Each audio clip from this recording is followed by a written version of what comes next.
Good morning. आज का जो टॉपिक है वो है डायमेंशन, यानी कि जो नेवी एयरफोर्स के लिए काफ़ी इंपॉर्टेंट टॉपिक है डायमेंशन, विमा। और इसी में एक टॉपिक लेंगे अपन, टॉपिक जैसे अलग हो जाता है, मात्रक। डायमेंशन यूनिट, ठीक है। पहले मात्रक बताओ, यानी कि मात्रक क्या होता है।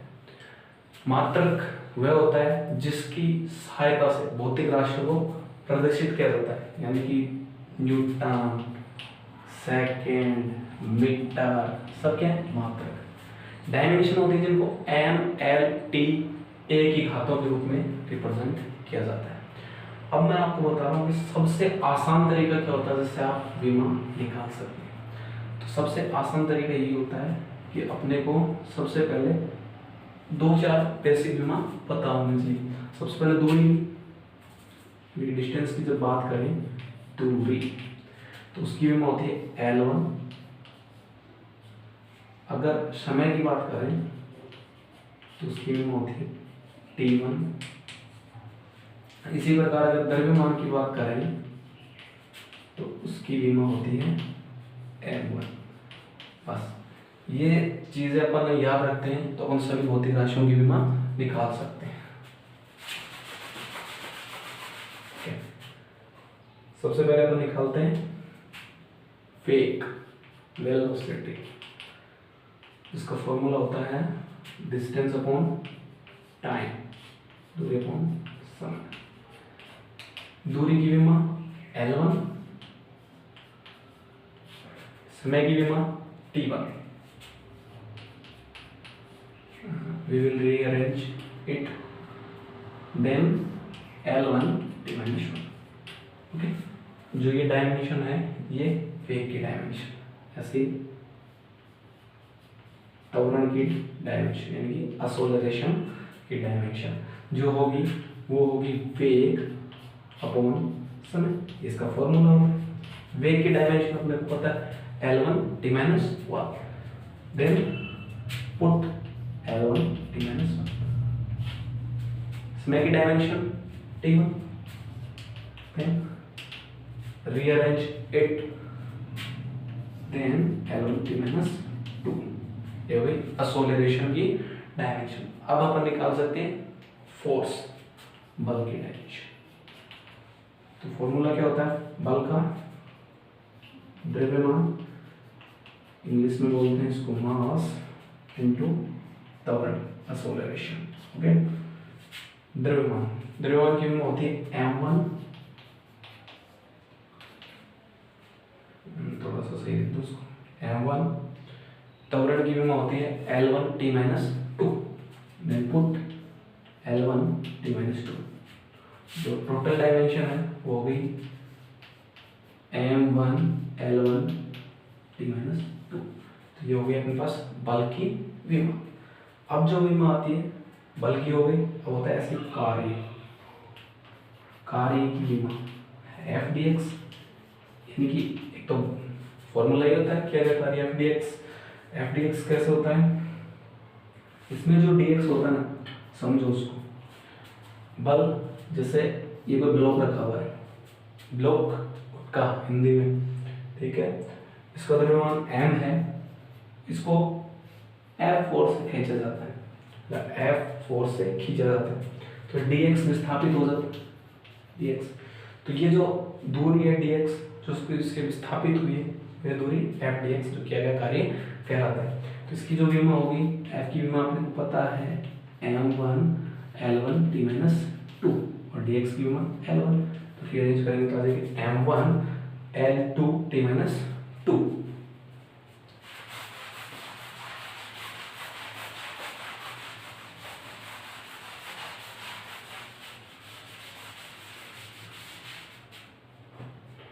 ऐसे होता बल आघूर्ण, मोमेंट इनर्शिया, नहीं सॉरी, मोमेंट इनर्शिया जड़त्व आघूर्ण हो जाता है, बल आघूर्ण होता है फोर्स मोमेंटम, ठीक है इंग्लिश में। तो फोर्स मोमेंटम, इसकी जो विमा होती है वो कार्य के समान ही हो जाती है। क्यों? लेकिन इसमें जो फॉर्मूला आता है वो होता है F बल आघूर्ण का इंटू एल, एल ले लो। लेकिन ये जो दूरी होती है यहाँ पे एल, ये होती है लंबवत दूरी, तो जिस दिशा में बल लग रहा है उसके परपेंडिकुलर लेंथ होती है एल। तो एफ इंटू एल, दूरी थी एफ इंटू एल। ठीक है, इसकी विमा हर एक समान ही होती है। ऐसे ही शक्ति की विमा अपन निकाल लेंगे। शक्ति तो होती है कार्य अपॉन समय, यानी कि जो कार्य की विमा होती है उसमें अपन समय का भाग देंगे।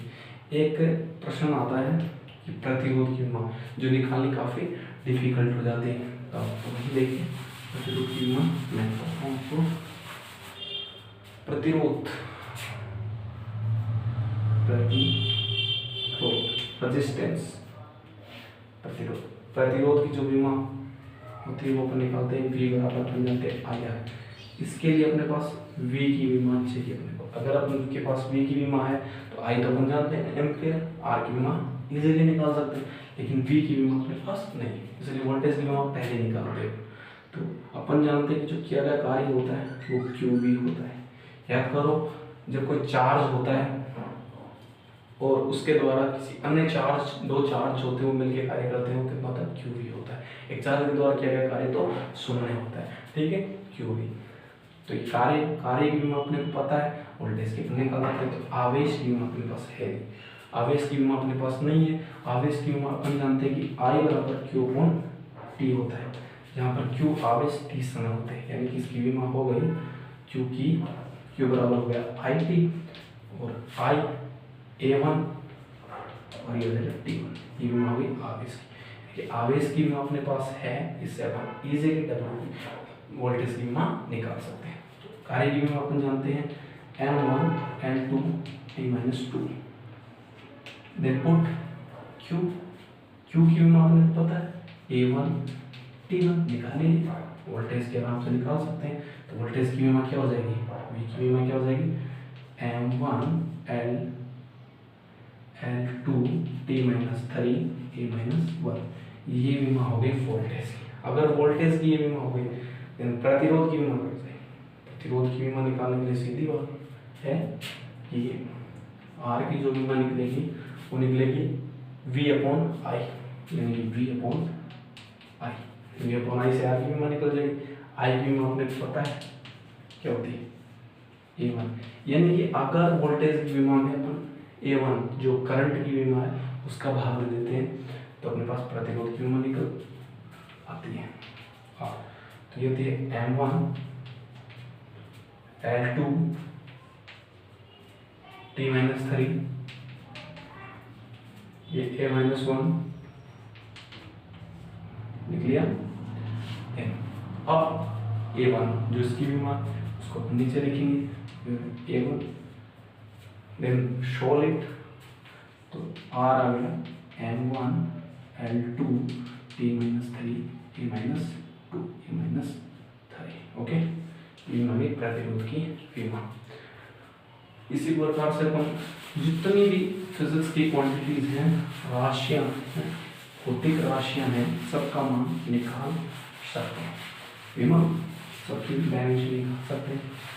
अच्छा, एक चीज और बताऊंगा इसमें, दो चीजें होती हैं, एक तीन होती है पद्धतियां, तीन होती है। स्टैंडर्ड होती है जो पूरे विश्व में चलती है, एक होती है MKS, CGS और FPS। अब MKS की बात कर लेते हैं।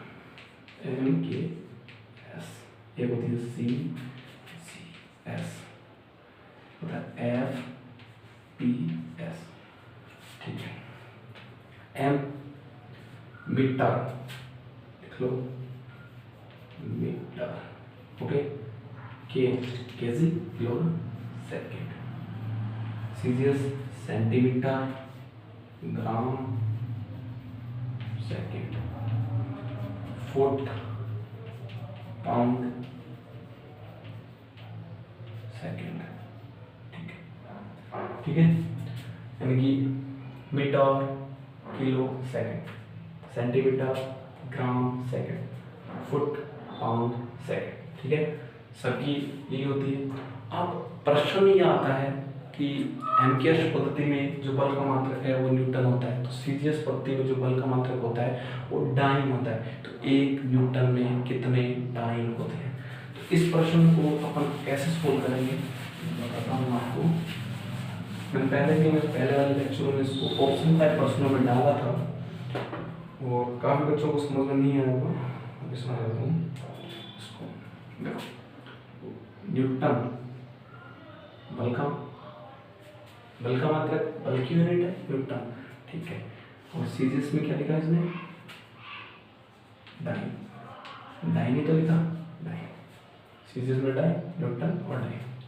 अब न्यूटन की कहानी क्या है? बल का मात्रक होता है, तो बल का मात्रक एमकेएस पद्धति में लिखिए, स्टैंडर्ड में एमकेएस में लिखिए और सीजीएस में एमकेएस में लिखिए तो क्या हो जाएगा? केजी बेटा पर सेकेंड स्क्वायर और जेड, इसके बाद डाइन में अपने कुछ डाइन का मतलब क्या होगा? ग्राम सेंटीमीटर अपॉन में सेकेंड स्क्वायर। अच्छा ठीक है, कन्वर्ट करते हैं इसको, इसके जैसा बनाते हैं सेम, या फिर इसको इसके जैसा बनाना है सेम, क्योंकि डाइन में चाहिए अपने को कितने डाइन होते हैं, तो केजी को ग्राम में बदलेंगे 10⁻³ ग्राम। क्यों? 1 केजी में 1000 ग्राम होते हैं। ये हो गया ये वाला। मीटर सेंटीमीटर, 10⁻² सेंटीमीटर, ये हो गया ये। सेकेंड स्क्वायर, तो सेकेंड से सेकेंड काट जाएगा, सेम दोनों ग्राम सेंटीमीटर और 10⁻³ और 2 गुणा में है तो 5 हो जाएगी। ये 10⁵ डाइन कितने? 1 न्यूटन में। इसी प्रकार प्रश्न आता है कि 1 जूल में कितने अर्घ होते हैं? जूल में कितने अर्घ होते हैं?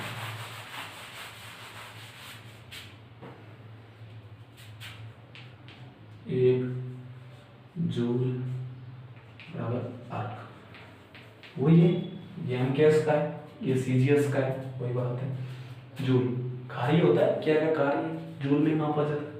अब कार्य की विमा क्या होगा? कार्य का जो विमा अपने को पता ही है, मात्रक की बात कर लेते हैं, वो होता है KG metre square upon second square. इसके अलावा कुछ नहीं होता, ठीक है। इसको अर्घ में चेंज करना है, तो इसको अगर चेंज करेंगे तो अर्घ में इसकी मात्रक की बात करें तो यही होगा सेंटीमीटर स्क्वायर। क्यों? अगर सीजीएस पद्धति का मात्रक है, सीजीएस में पहले ही बता चुका हूँ क्या क्या होता है, सेकेंड स्क्वायर। आप सुने, केजी को अगर ग्राम में कन्वर्ट करेंगे तो 10⁻³ ग्राम, सही बात। सेंटीमीटर मीटर स्क्वायर को सेंटीमीटर स्क्वायर में कन्वर्ट करेंगे तो 10⁴, ठीक है। और यहाँ पर आ जाएगा सेंटीमीटर स्क्वायर, यहाँ पर सेकेंड स्क्वायर से सेकेंड स्क्वायर कट जाएगा।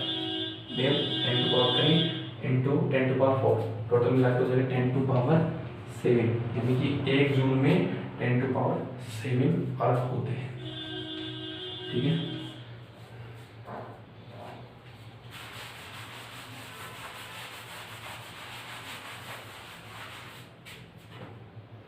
एक होता है एक अश्व शक्ति, एक अश्व शक्ति यानी कि 1 हॉर्स पावर, उसमें होते हैं 746 वोल्ट। ध्यान रखने लायक चीजें हैं, आता है नहीं मेरे फोर्स में पूछा जाता है, अक्सर पूछा जाता है।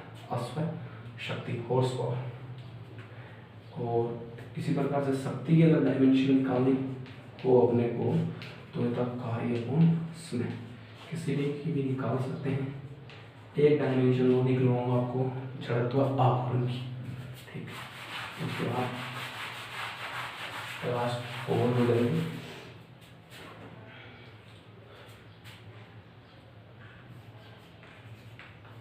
जड़त्व आघूर्ण, ठीक है। आई से रिप्रेजेंट करते हैं मोमेंट ऑफ इनर्शिया। आई बराबर होता है ma²। m जहाँ पे द्रव्यमान है, a दूरी होती है, द्रव्यमान की विमा m1 और ये L2 d0 ये विमा होती है इसकी, ठीक है। क्योंकि द्रव्यमान की m1 दूरी की l1 लेकिन दूरी का वर्ग है तो यहाँ पर भी l2 और t है ही नहीं तो 0। हटा दो ये लिख दो, कोई फर्क नहीं पड़ता, हटा दो ये लिख दो, कोई फर्क नहीं पड़ता, सही है।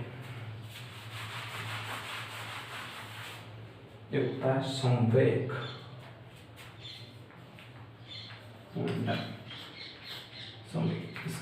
पी से रिप्रेजेंट करते हैं, फॉर्मूला होता है P बराबर mv, द्रव्यमान इनटू वेलोसिटी, यानी कि मास इनटू वेलोसिटी। मास की विमा m1 गुणा वेग, वेलोसिटी की विमा l1 t माइनस 1। सबको लिखेंगे तो m1 l1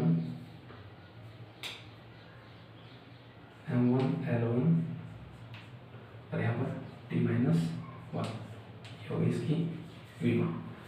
ठीक है।